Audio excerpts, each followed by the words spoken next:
गरीबी से जूझता एक किसान, टूटती उम्मीदें, भूखे बच्चे और कर्ज का पहाड़। पर क्या केवल एक गधा उनकी किस्मत बदल सकता है? जहां ईमानदारी हो, वहां रुकावटें भी होंगी। चोरी, धोखा और चालाकी की हद। रघु, गधा अब मेरा है। लेकिन जब एक सीधी सरल औरत बन जाए अक्ल की महारानी, तो चालाकी का अंजाम डरावना होता है।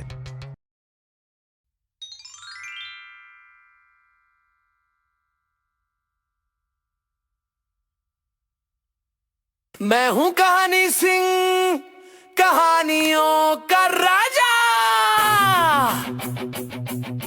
मस्ती भरी दुनिया में।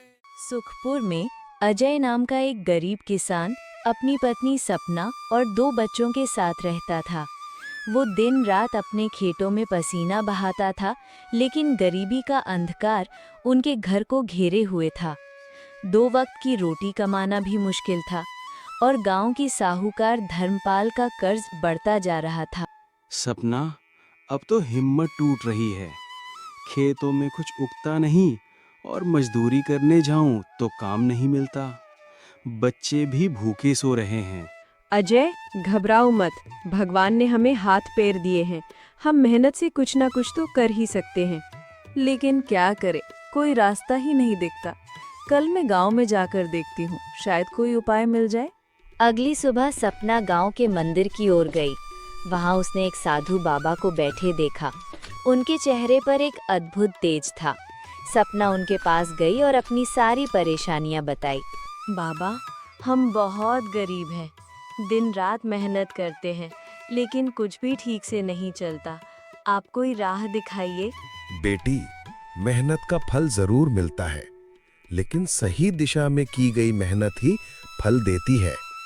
तुम अपने पति के साथ मिलकर काम करो, सफलता जरूर मिलेगी। पर बाबा, हमारे पास कोई साधन नहीं है। साधु बाबा ने अपनी झोली से एक रस्सी निकाली और पास बंधे गधे की ओर इशारा करते हुए बोले, ये गधा अब से तुम्हारा हुआ। इसका अच्छा इस्तेमाल करना, ये तुम्हारी तकदीर बदल सकता है। सपना को कुछ समझ नहीं आया, लेकिन उसने गधे को ले लिया और धन्यवाद कहकर घर लौट आई। ये गधा कहाँ से लाई हो सपना? साधु बाबा ने दिया है। कहा है कि ये हमारी तकदीर बदल सकता है। पर गधा लेकर हम क्या करेंगे? जी, हम इसका इस्तेमाल करके लकड़ी बेचने का काम कर सकते हैं। जंगल से सूखी लकड़ियां इकट्ठी करेंगे और बाजार में बेचेंगे। अजय को ये विचार बहुत अच्छा लगा। अगले ही दिन वे जंगल गए, सूखी लकड़ियां इकट्ठी की और गधे पर लादकर बाजार पहुंचे। लकड़ियां अच्छे दामों में बिक गई। गधे की मदद से उनका लकड़ी का कारोबार अच्छा चलने लगा था। अब उनके घर में रोज चूल्हा जलने लगा था। बच्चों के पेट भर रहे थे और धीरे धीरे वे कर्ज भी चुकाने की स्थिति में आ रहे थे। लेकिन गांव का लालची साहूकार धर्मपाल ये सब देखकर जल भुन गया। उसे डर था कि अगर अजय जल्दी कर्ज चुका देगा तो ब्याज से होने वाला उसका फायदा खत्म हो जाएगा। अजय दिन पर दिन अमीर होता जा रहा है। अगर ऐसे ही चलता रहा तो जल्द ही पूरा कर्ज चुका देगा। ये हमारे धंधे के लिए अच्छा नहीं है। तो मालिक, अब हमें क्या करना होगा? हमें कुछ ऐसा करना होगा जिससे इसकी कमाई बंद हो जाए और ये फिर से मेरे कर्ज में फंस जाए। पर मालिक, हम कर क्या सकते हैं? वो तो रोज जंगल से लकड़ी लाकर बेचता है। उसकी कमाई का सबसे बड़ा सहारा क्या है? वो उसका गधा। अगर उसका गधा ही न रहे तो वो लकड़ी ढो ही नहीं पाएगा और उसका काम ठप्प हो जाएगा। तो क्या आप कह रहे हैं कि हमें उसका गधा चुराना होगा? बिल्कुल, और ये काम रात के अंधेरे में होगा, जब अजय और सपना गहरी नींद में होंगे। दोनों नौकरों ने सिर हिलाया। साहूकार ने उन्हें गधे को चुराने का सही समय और तरीका समझाया। रात के समय में दोनों नौकर धीरे धीरे अजय के आंगन में घुसे। गधा पास के एक पेड़ से बंधा हुआ था और शांत खड़ा था। गधे को चुपचाप खोलना, कहीं ये आवाज करके अजय और उसकी पत्नी को जगा ना दे। हाँ हाँ, लेकिन अगर गधा हिलने डुलने लगा तो? मैं इसके मुंह पर कपड़ा बांध देता हूँ ताकि ये कोई आवाज ना करे। वे धीरे धीरे गधे को लेकर बाहर निकलने लगे, लेकिन सपना नींद में भी सतर्क थी। उसे कुछ आहट सुनाई दी और उसकी नींद टूट गई। अजय, उठो, मुझे कुछ अजीब आवाज आ रही है। क्या हुआ सपना? इतनी रात को कौन आएगा? सपना ने जल्दी से खिड़की के बाहर झांका। उसने देखा कि 2 लोग उनके आंगन में हैं और गधे को ले जा रहे हैं। जब दोनों चोरों को गीता के जागने की आहट पता चली तो वे गधे को वहीं छोड़कर भाग गए। हमें इन चोरों की शिकायत मुखिया जी से करनी चाहिए। हाँ, तुम ठीक कहती हो, मगर तुम्हें क्या लगता है वे दोनों चोर कौन हो सकते हैं? मुझे तो लगता है वे साहूकार के नौकर थे, पर मैं अच्छे से चेहरा देख नहीं पाई। दोनों पति पत्नी मुखिया के पास गए और सारा किस्सा सुनाया। मुखिया साहूकार का अच्छा दोस्त था, इसलिए उसने साहूकार के प्रति कोई कार्रवाई नहीं की। सपना, जब तक तुम्हारे पास कोई ठोस सबूत न हो तब तक मैं साहूकार को कुछ नहीं कह सकता। साहूकार के नौकरों के प्रति कोई सबूत न होने के कारण मुखिया ने कुछ नहीं किया और अजय और सपना दोनों घर लौट आए। अब वे लोग अपने गधे का और भी अच्छे से ध्यान रखने लगे। वे रात में अपने आंगन में चारपाई लगाकर गधे के पास ही सोते थे। उधर साहूकार के नौकरों ने धर्मपाल को सारी बात बता दी, लेकिन धर्मपाल हार मानने वाला नहीं था। वो कोई दूसरी चाल चलने की सोचता है। सपना, मैं बाजार जा रहा हूँ, शाम तक लौट कर आऊँगा। अगर मेरी सारी लकड़ियाँ बिक गईं तो आज ही साहूकार के पैसे चुका दूंगा। भगवान आपकी इच्छा पूरी करे, पर जरा सावधान रहना, क्योंकि हमारे गधे के ऊपर किसी की बुरी नजर है। लकड़ियाँ बेचकर घर जल्दी आना, मैं खाना बनाकर आपका इंतजार करूंगी। ठीक है सपना, मैं तुम्हारी बात का ध्यान रखूंगा। अजय ने गधे पर लकड़ी रखकर बाजार की ओर रवाना हो गया। वहां पहुंचकर वो ग्राहकों को आवाज लगाने लगा। लकड़ियाँ ले लो, सूखी सूखी लकड़ियाँ ले लो, सूखी सूखी लकड़ियाँ ले लो। तभी बाजार में एक ठग खड़ा था जिसका नाम रघु था। उसकी नजर अजय पर पड़ी।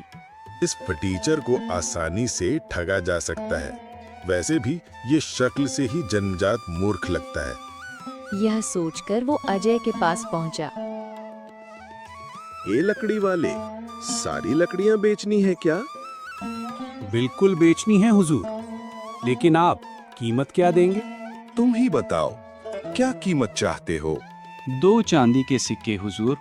सौदा महंगा है। खैर, क्या तुम लकड़ियां जिस हालत में हैं उसी हालत में बेचोगे?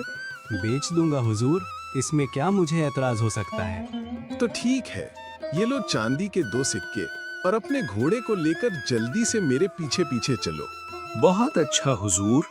सिक्का लेने के बाद अजय गधे को लेकर रघु के पीछे पीछे चल पड़ा। वो सोच रहा था, बड़ी किस्मत से आज कमाई अच्छी हुई है। कुछ देर बाद रघु अजय और गधे को लेकर अपने घर पहुंचा। लकड़ियां तुम यहीं छोड़ दो और तुम जाओ। जैसा आप कहें हुजूर। ऐसा कहकर अजय ने जैसे ही गधे से लकड़ियां उतारने की कोशिश की, तभी रघु उसे रोकता है। रुक जाओ, ये तुम क्या कर रहे हो? हुजूर, मैं तो गधे से लकड़ियां उतार रहा था ताकि गधे को ले जा सकूं। अरे बदमाश, क्या तुम्हें सौदे की शर्त याद नहीं जो तूने लकड़ियां बेचते समय मुझे मंजूर की थी? कैसी शर्त हुजूर? मैं कुछ समझा नहीं। मैंने तो आपको 2 चांदी के सिक्के के बदले सारी लकड़ियां बेची। सारी लकड़ियां ही नहीं, बल्कि सिक्के के बदले तूने मुझे अपना गधा भी बेचा है। क्या तूने इस शर्त पर लकड़ियां बेचना स्वीकार नहीं किया था कि लकड़ियां जिस हालत में है उसी हालत में बेचेगा? रघु की बात सुनकर अजय के होश उड़ गए। हुजूर, आप ये क्या कह रहे हैं? मैं बर्बाद हो जाऊंगा। शर्त के मुताबिक अब ये गधा मेरा है। तुझे अपनी कीमत मिल चुकी है, इसलिए तू यहाँ से चलता बन। अजय बहुत गिड़गिड़ाया, लेकिन ठग ने उसकी एक नहीं सुनी। उसने आसपास के लोगों को भी इकट्ठा कर लिया। देख लो भाइयों, इस लकड़हारे की चालाकी।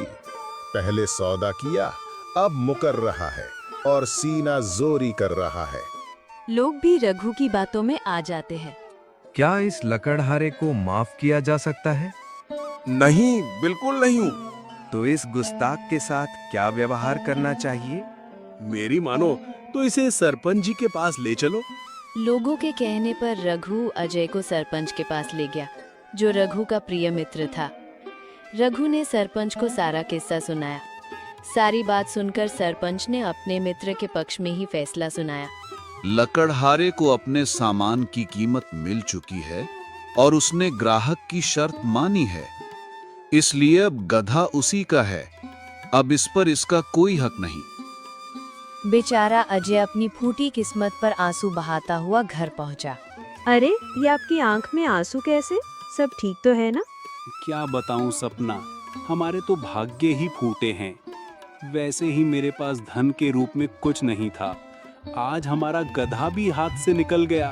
अजय ने सारी बातें सपना को सुनाई। तुम जरा भी चिंता मत करो, सब ठीक हो जाएगा। भगवान के घर देर है पर अंधेर नहीं। दोनों पति पत्नी खाना खाकर सो गए, लेकिन सुबह दुख के कारण अजय चारपाई से उठ न सका। अपने पति की हालत देखकर सपना बोली, लाओ वे 2 चांदी के सिक्के जो तुम्हें उस ठग ने दिए थे। मैं आज फिर से एक गधा खरीद कर लाऊंगी और मैं खुद बाजार में जाकर लकड़ी बेचूंगी। सपना अजय से 2 चांदी के सिक्के लेकर बाजार की ओर निकल पड़ी। तभी उसे रास्ते में साहूकार धर्मपाल मिलता है। अरे सपना, तुम्हारी तो लकड़ी बेचकर अच्छी कमाई हो रही है, फिर तुम मेरे पैसे क्यों नहीं लौटा रही हो? सपना साहूकार को सारी घटना बता देती है। साहूकार मन ही मन बहुत खुश होता है। अरे सपना, तुम चिंता मत करो, तुम पैसे बाद में दे देना। मैं तो तुम्हें इसलिए कह रहा था क्योंकि तुम्हारे ब्याज दिन पर दिन बढ़ते जा रहे हैं और फिर मैं अगली माह से ब्याज को दुगना कर देने वाला हूँ। ये बात सुनकर सपना को बहुत चिंता हुई। वो मन ही मन सोचती है, मुझे साहूकार के पैसे जल्दी वापस करने होंगे, नहीं तो इतना ज्यादा ब्याज मैं कैसे भर पाऊंगी। मुझे कैसे भी करके पैसा कमाना है। ये सोचते सोचते वो बाजार से एक गधा खरीदकर घर ले आई। मैं लकड़ी बेचने जा रही हूँ, तुम खाना निकाल कर खा लेना। ठीक है सपना, तुम जल्दी आना, मैं तुम्हारा राह देखूंगा। सपना ने गधे पर लकड़ी का गट्ठर बांधा और बाजार की ओर रवाना हो गई। अगर वो बेईमान ठग मेरे हाथ लग गया तो मैं उसे सबक सिखा दूंगी। सपना ने आवाज लगाना शुरू किया, लकड़ियाँ ले लो, सूखी लकड़ियाँ ले लो, सस्ते में लकड़ियाँ ले लो। उस रोज भी ठग रघु किसी को ठगने के विचार में बाजार आया था। उसने लकड़ियाँ बेच रही सपना की ओर देखा। वाह भगवान, आज फिर से मेरे लिए एक शिकार भेज दिया। कल मुझे एक गधा मिला था और आज भी मुझे फिर से गधा मिल जाएगा। ये सब सोचकर ठग रघु सपना के पास पहुंचा। क्या कीमत है तुम्हारी लकड़ियों की? चांदी के 3 सिक्के मालिक। महंगा सौदा है, क्या दाम कुछ कम नहीं करोगी? सौदा 4 सिक्कों में भी आपको महंगा नहीं पड़ेगा हुजूर। लकड़ियाँ बिल्कुल सूखी है, मंजूर है तो बोलिए। ये औरत चालाक जरूर है, लेकिन ज्यादा देर तक नहीं, जल्दी ही इसे सब समझ में आ जाएगा। क्या सोच रहे हैं हुजूर? जल्दी बताइए, नहीं तो फिर मैं दूसरे ग्राहक को आवाज दूंगी।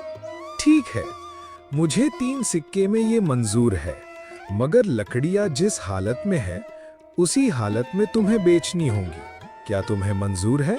रघु की बातों ने सपना को हिला दिया। उसने मन ही मन कहा, अच्छा, तो यही है वो धोखेबाज। अब इसे ऐसा सबक मिलेगा कि इसकी चालाकी हमेशा के लिए खत्म हो जाएगी। अरे जल्दी जवाब दो, मेरे पास फालतू वक्त नहीं है। ठीक है हुजूर, बेच दूंगी, पर मेरी भी एक शर्त है कि आप भी मुझे पैसे उसी हालत में देंगे जिस हालत में वो पैसे होंगे। सपना की बात सुनकर रघु चौंक उठा, फिर मन ही मन मुस्कुराते हुए बोला, ठीक है, मुझे ये शर्त मंजूर है। अब देर न कर, अपने गधे के साथ मेरे पीछे पीछे चल। सपना भी अपने गधे को रघु के पीछे पीछे लेकर चलने लगी। बेईमान कहीं का, अपने आप को बड़ा होशियार समझ रहा है, जब बात सामने आएगी तो खून के आंसू रोएगा। ये सब सोचते सोचते सपना रघु के घर पहुंच गई। हुजूर, लकड़ियाँ कहाँ रखूं? अरे मूर्ख औरत, तुमने क्या सौदा किया था? शर्त याद है या मैं याद दिलाऊं? कहा था लकड़ियां जिस हालत में हैं उसी हालत में चाहिए। मतलब गधे समेत मैंने लकड़ियां खरीदी थीं, इसलिए तुम्हारा गधा भी अब मेरा है। चलो इसको अब खंबे से बांध दो। ओह, यह शर्त तो मैं भूल ही गई थी। माफी चाहती हूँ, अभी गधा बांध देती हूँ। सपना ने चुपचाप गधे को खंबे से बांध दिया। मैंने आपका हुक्म पूरा कर दिया हुजूर। लाइए अब मेरी भी कीमत दे दीजिए। जरूर जरूर, लो संभालो अपनी सौदे की कीमत। ठहरिए हुजूर, ये आप क्या कर रहे हैं? सौदे के हिसाब से आपने लकड़ियां जिस हालत में थी उसी हालत में खरीदी। लकड़ियों के साथ साथ मेरा गधा भी आपको मिल गया। लेकिन आपने मुझसे भी तो ये वादा किया था कि आप पैसे उसी हालत में देंगे जिस हालत में वे होंगे। इसीलिए इस समय वे आपके हाथ में है। इसलिए सिक्के के साथ साथ अपना एक हाथ मुझे दीजिए। शर्त और सौदे के मुताबिक आपको ऐसा करना ही होगा। लाइए, सिक्कों के साथ अपना एक हाथ भी दीजिए। सपना की बात सुनकर ठग रघु के होश उड़ गए। क्या बक रही है तो? बक नहीं रही हूँ मालिक, बल्कि न्याय की बात कर रही हूँ। आपको सिक्कों के साथ एक हाथ भी देना होगा। तुम्हारी ये मजाल? मैं कहता हूँ निकल जाओ मेरे घर से। ऐसे नहीं मालिक, अब तो मैं यहाँ से अपना हक लेकर ही जाऊंगी। भाइयों और बहनों, मेरी बात सुनो, मुझे इस बेईमान मालिक से न्याय दिलवाओ। रघु और सपना का शोर सुनकर देखते ही देखते आस पड़ोस के बहुत सारे लोग वहां जमा हो गए। सपना ने उन्हें सारी बात सुनाकर अंत में बोली, अब आप सभी लोग फैसला करें कि शर्त के मुताबिक मुझे सिक्कों के साथ साथ इसका हाथ भी मिलना चाहिए या नहीं। लोगों ने भी एकजुट होकर फैसला सुनाया। हाँ, मिलना चाहिए। रघु, कल इसी शर्त के मुताबिक तुमने गरीब लकड़हारे से उसका गधा प्राप्त किया था। आज तुम्हें भी अपने हाथ को इसी औरत को देना होगा। लोगों की भीड़ देखकर रघु का चेहरा पीला पड़ गया। अरे, हाथ के बदले मैं तुम्हें एक घोड़ा, तुम्हारा गधा, सारी लकड़ियां और इन सबके साथ 4-4 चांदी के सिक्के भी देने को तैयार हूँ। भगवान के लिए लोगों को इकट्ठा मत करो। अब तो मैं सिर्फ एक ही शर्त पर आपकी बात सुनूंगी मालिक, कि पहले आप मुझे अपना एक हाथ काट कर दीजिए। रघु बहुत गिड़गिड़ाया, लेकिन सपना टस से मस नहीं हुई। आखिरकार मामला सरपंच के पास पहुंचा। सरपंच ने भी लोगों की भीड़ और न्याय की बात सुनकर रघु का पक्ष नहीं लिया। रघु, कसूर तुम्हारा है। शर्त के मुताबिक या तो अपना हाथ काट कर दो या फिर 50 सोने के सिक्के। ये हमारा फैसला है। मजबूरन रघु को सपना को 50 सोने के सिक्के और साथ में गधा भी देना पड़ा। खुशी खुशी सपना घर आई और सारी कहानी अपने पति अजय को बताई। फिर सपना और अजय साहूकार धर्मपाल के घर गए और उसके सारे पैसे वापस कर दिए। इस कहानी से ये शिक्षा मिलती है कि चालाकी का जवाब समझदारी से देना चाहिए, न कि कमजोरी से। तो बच्चों, देखा, ईमानदारी और मेहनत से ही असली सफलता मिलती है। अजय और सपना ने मेहनत और समझदारी से अपने हालात बदले। लालच और छलबाजी पर अंजाम बुरा होता है। धूर्त रघु और साहूकार धर्मपाल की चालाकियां उन्हें भारी पड़े। अब सोचो जरा, अगर अगली बार मैं तुम्हें एक और मजेदार कहानी दिखाऊं तो क्या होगा? जानने के लिए मिलना पड़ेगा अगली बार कहानी सिंह के साथ।